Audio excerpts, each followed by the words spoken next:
साधु मान को दंड दे साधु मान को कष्ट दे साधु मानकर जो हक यज्ञ ताकू उच्छेद करी आपण कौन पाइले कौन पाइबे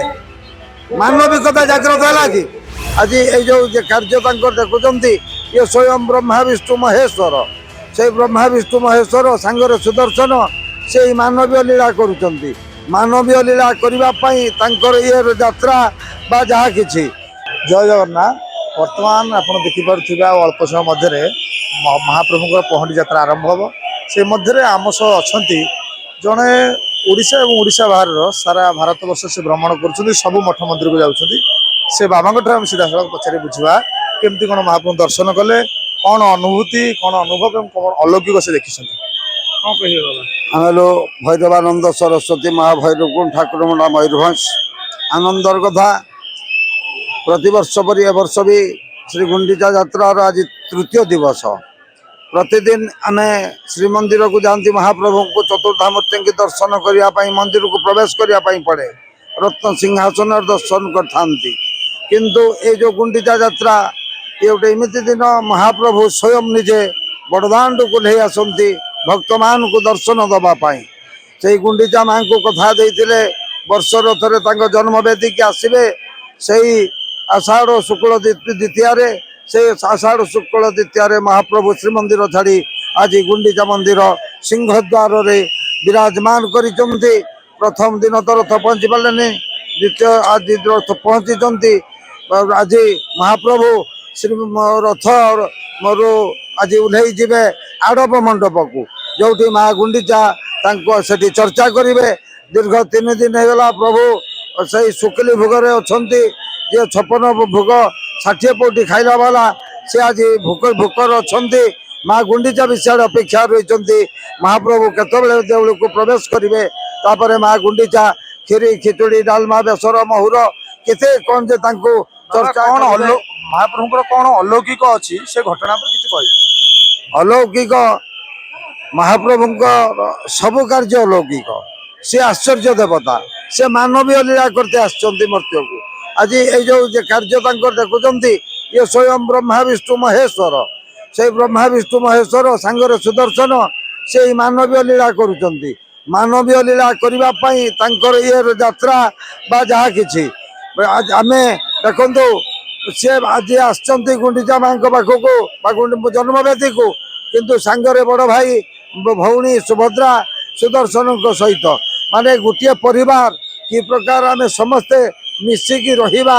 बा जुआड़े जीवा बुलीते जीवा जहाँ करवा परिवार मिसिकी रहिबार ए वार्ता दियंती महाप्रभु जाहो तांकर अलौकिक कथा कथा पचारुचंती तांकर प्रत्येक कार्य अलौकिक से इच्छामय अंतर्यामी से जा इच्छा करेंगे ता ही हम देखो यही घटना दुर्घटना केती घटीगलानी एठी आम जो आम बर्तमान छिड़ा होती साधु बसंती साधु जगह को आज करिचंती ये बर गछ मूल घास कौटी आज्ञा बर गछ मूल घास हुए ना कौन बर गछ मूल कौन सी वृक्ष हुए किंतु आम मंदिर मुख्य प्रशासक से ओएटी अच्छा भाइस चांसलर किंतु सी देखला बेलू बर गछ मूल लगे घास गछ जो साधु यज्ञ करती तपस्या करती गीता भागवत रामायण हरिनाम संकीर्तन हुए ता बदल में आम विचार कले ये आम संस्कृति यही हूँ अलौकिक तार परिणाम कौन भोगिले महाप्रभु प्रथम दिन रथ गढ़िले ना तार कारण से भी रही कारण जगन्नाथ मठ मंदिर साधु सन्थ परंपरा सहित जड़ित कारण पाखर जाति वर्ण बयस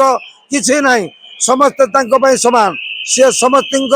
सृष्टिकर्ता केबे 2 दिन दुर्घटना घटुची काली पिपिली एक्सीडेंट 3 जन मरी मृत्यु लाभ करते आज दला चकटे मरी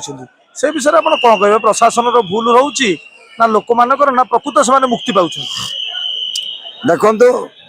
मूल कथा हूँ आम कौटा ठीक कौटा भूल तो आम ठीक कहीपर ना किंतु जोटा अनुभव हो प्रशासन जिते बड़े एत जुग जुग जुगान्तर मंदिर है दिलु साधु सन्थ यज्ञ एटी जी धूम्र बाहर आम धुनीर अति कम आम गुआ घी 50 किलो आउति दौलु से जी धूम्र बाहर से द्वारा वर्षा को आकर्षण करुला वर्षा हवा द्वारा शस्य होता ଶସ୍ୟ ଦ୍ୱାରା ଜୀବ ଜଗତ ରହୁଥିଲା ଯେଉଁ ଆମେ ତିଷ୍ଠିଛନ୍ତି କିନ୍ତୁ ଏଇ ଯେଉଁ ସାଧୁ ପରମ୍ପରା ଉପରେ ଯେଉଁ ପ୍ରଶାସନ କୁଠାରଘାତ କରିଛି ସ୍ୱୟଂ ମୁଖ୍ୟମନ୍ତ୍ରୀ ନିଜେ କହିକରି ଗଲେ ଏଇଠି ଆଇନ ମନ୍ତ୍ରୀ କହିଗଲେ ନିଜେ ଆସିକି ସଂସ୍କୃତି ମନ୍ତ୍ରୀ କହିଗଲେ ତାପରେ ତ ଆପଣ ମାନିଲେ ନାହିଁ ଆପଣ ସାଧୁକୁ ବସେଇଲେ ନାହିଁ ତାର ପରିଣାମ ଆପଣ ଭୋଗୁଛନ୍ତି ରଥ ଗଡ଼ିବା ହଉ ଏ ଦୁର୍ଘଟଣା ହଉ ଇଏ ବି ତାର ଗୋଟେ ଅଂଶ ଆମେ କୋଉଟା ଠିକ ଭୁଲ କହୁନାହୁଁ କିନ୍ତୁ ଏଠି ବିଚାର କରିକି ଦେଖିଲା ବେଳକୁ ସାଧୁମାନଙ୍କୁ ଦଣ୍ଡ ଦେଇ ସାଧୁମାନଙ୍କୁ କଷ୍ଟ ଦେଇ ସାଧୁମାନଙ୍କର ଯୋଉ ତାଙ୍କର ହକ୍ ଯଜ୍ଞ ତାକୁ ଉଚ୍ଛେଦ କରି ଆପଣ କଣ ପାଇଲେ କଣ ପାଇବେ ମାନବିକତା ଜାଗ୍ରତ ହେଲା କି ଆମେ ସାତ୍ବିକ ହିସାବରେ ଯଦି ବିଚାର କରିବା ତାହେଲେ ଆମେ କାହା ମନରେ କଷ୍ଟ ଦେବା ଉଚିତ ନୁହେଁ କିନ୍ତୁ ଆପଣ ଅସଂଖ୍ୟ ସାଧୁଙ୍କୁ କଷ୍ଟ ଦେଇଛନ୍ତି ସେଥିପାଇଁ ଭଗବାନ କତିରେ ପ୍ରାର୍ଥନା କରୁଛୁ ଆପଣଙ୍କୁ ସଦ୍ବୁଦ୍ଧି ଦିଅନ୍ତୁ ଯଥାଶୀଘ୍ର ସାଧୁମାନେ ତାଙ୍କ ପିଣ୍ଡିରେ ବସନ୍ତୁ ଯଜ୍ଞ ହଉ ନାମ ସଂକୀର୍ତ୍ତନ ହଉ ଗୋଟେ ଆଧ୍ୟାତ୍ମିକ ପରିବେଶ ସୃଷ୍ଟି ହଉ ଭାଇଚାରା ସୃଷ୍ଟି ହଉ এই হচ্ছে আমার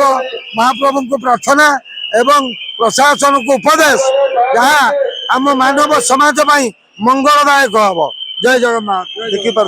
ଦେଖିପାରୁଥିଲେ ଆମ ସହ ଥିଲେ ଜଣେ ମୟୂରଭଞ୍ଜରୁ ଆସିଥିବା ସାଧୁ ସନ୍ଥ ତାଙ୍କ ମନରେ ଯୋଉ କ୍ଷୋଭ ଅଛି ଯୋଉ ଦୁଃଖ ଅଛି ପୂର୍ବରୁ ଯେଉଁ ପ୍ରକାର ହେଉଥିଲା ହୋମ ଯଜ୍ଞ ହେଉଥିଲା ସେ ସବୁ ବନ୍ଦ କରି ଦିଆଯାଇଛି ସେ କ୍ଷୋଭକୁ ସେ ଆମ ଆଗରେ ପରିପ୍ରକାଶ କଲେ ଏବଂ ସକାଳେ ଘଟିଥିବା ଦୁର୍ଘଟଣା ବର୍ତ୍ତମାନ ପୁଲିସ ତା ନିଦରୁ ଉଠିଛି ବହୁତ ସୁନ୍ଦର ବ୍ୟବସ୍ଥା ହେଇଛି ଜନସାଧାରଣ ଖୁବ ସୁନ୍ଦର ଭାବେ ଦର୍ଶନ କରି ଯାଉଛନ୍ତି ଆପଣ ଦେଖିପାରୁଥିବେ ଅଳ୍ପ ସମୟ ମଧ୍ୟରେ ପହଣ୍ଡି ଯାତ୍ରା ଆରମ୍ଭ ହେବ ପୁରୀରୁ ଗୁଣ୍ଡିଚା ମନ୍ଦିର ସିଂହଦ୍ୱାରରୁ ସତ୍ୟଜିତ ମିଶ୍ର ନ୍ୟୁଜ୍ ରୁମ୍।